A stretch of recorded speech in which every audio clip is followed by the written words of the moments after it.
Po povratku sa odmora zaposleni u Kliničkom centru Kragujevac i KBC Zvezdara koji nisu vakcinisani u obavezi su da donesu negativan PCR test ne stariji od 48 sati koji treba da urade o sopstvenom trošku. Nova je odluka menadžmenta te dve zdravstvene ustanove. Krizni štab je juče doneo odluku da to nije obavezno, već da je ostavljeno svim zdravstvenim ustanovama da same odluče. O tome više zna novinar Euronewsa Stefan Goranović. Stefane, da li je ovakva odluka protivzakonita?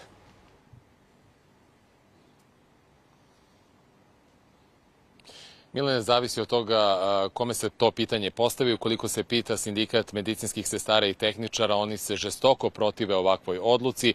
Pre svega kažu kako više od godinu dana nisu mogli da koriste svoje godišnje odmore i da bi za nekoga ko zarađuje blizu 50.000 dinara PCR test koji moraju sami da plate od 9.000 dinara bio veliki udar na njihov budžet. A kako zakon gleda na sve to, pitamo Nataliju Šolić iz Komiteta pravnika za ljudska prava. Recite mi, gospođo Šolić, kako vi gledate na ove odluke ova dva klinička centra u Kragujevcu i na Zvezdari? Ja bih samo dodala, se ne radi o dva klinička centra. Koliko mi je poznato, odluka o tome je doneta i u Kliničko-bolničkom centru Dragiša Mišović i stupila na snagu 12. jula. Kako vi znate za to? Znamo tako što su nam se obratili zaposleni tražeći pravnu pomoć i tumačenje da li je dakle donošenje takve odluke u skladu sa postojećim zakonskim propisima i da li na neki način ovaj akt podrazumeva na neki način obaveznu vakcinaciju. Zakon o zaštiti stanovništva od zaraznih bolesti predviđa određenu kategoriju stanovništva i određene bolesti koje su dakle decidno navedene, ali član 33 tog istog zakona navodi da postoji mogućnost da se zdravstveni radnici podvrgnu obaveznoj imunizaciji za neke druge zarazne bolesti za koje se utvrdi dakle da postoji opasnost od prenošenja brzog i od uopšte zaražavanja.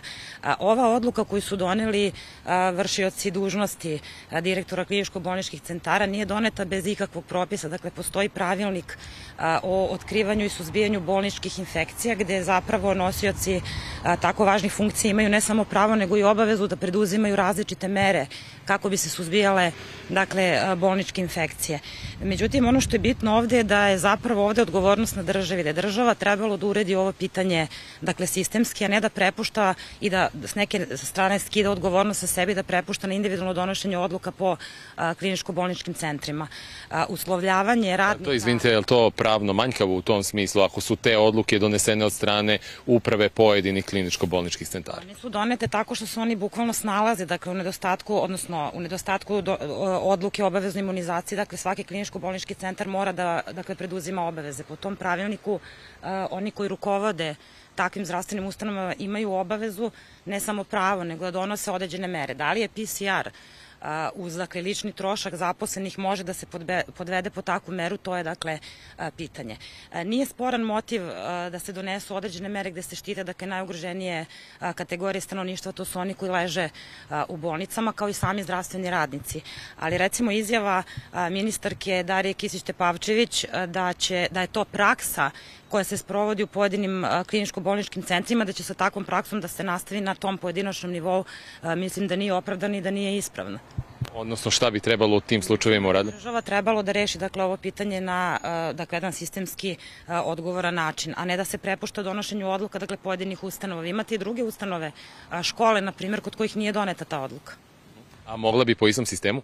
Pa mogla bi, ali ja kažem da opet treba da kada država da sedne i da na jedan ozbiljan način reši ovo pitanje. I samo za kraj, uvek kada se pomene obavezna vakcinacija, iz vrha vlasti se čuje kako neće biti obavezne vakcinacije u Srbiji jer to sprečava Ustav. S druge strane, oni koji zagovaraju obaveznu vakcinaciju kažu da je pravo svakog da preživi ovu koronu, pa s tim u vezi je neophodna i obavezna vakcinacija. Šta je tu bitnije? Pravo ljudi da se ne vakcinišu ili pravo ljudi da se vakcinišu i da budu zdravi? Ja mislim da je pravo na život neprikosnoveno pravo i da niko nema pravo da ugrožava drugog bez obzira na svoj lični stav, u ovom slučaju o vakcinaciji. Ali ono što je još jako... To znači da Ustav ne onemogućava obaveznu vakcinaciju? Ne, naš zakon o zaštiti stanovništva od zaraznih bolesti ne onemogućava obaveznu imunizaciju. Samo odluka je na državi da napravi. Ne znam zašto toliko država dugo čeka da reši ta pitanja. Postoje, dakle, zakonski propisi, samo je pitanje, dakle, da li je ona obavezna u ovom trenutku ili ne. Da li postoje neke druge mere koje bi mogle da spreče da kada se donese odluka o obaveznoj vakcinaciji, iako za nju postoji osnov. Država je mogla u ovom slučaju, ako je već rešila da te odluke donose pojedinačno klinički bolnički centri, obezbedi dovoljan broj onda PCR testova koje bi te ustanove dale i vršile testiranja na svojim zaposlenima, a ne uslovljavali ličnim izdacima povratak na rad. Najlepše hvala na vremenu izdvojenom za gledaoce Euronews. Evo, čuli ste Komitetu pravnika za ljudska prava, obratili su se i zaposleni iz kliničko-bolničkog centra Dragiša Mišović, koji navode da i oni imaju sličnu naredbu, odnosno uputstvo koje su dobili zaposleni u Kragujevcu i na Zvezdari. Toliko za sada. Stefan Goranović o obaveznoj vakcinaciji zdravstvenih radnika.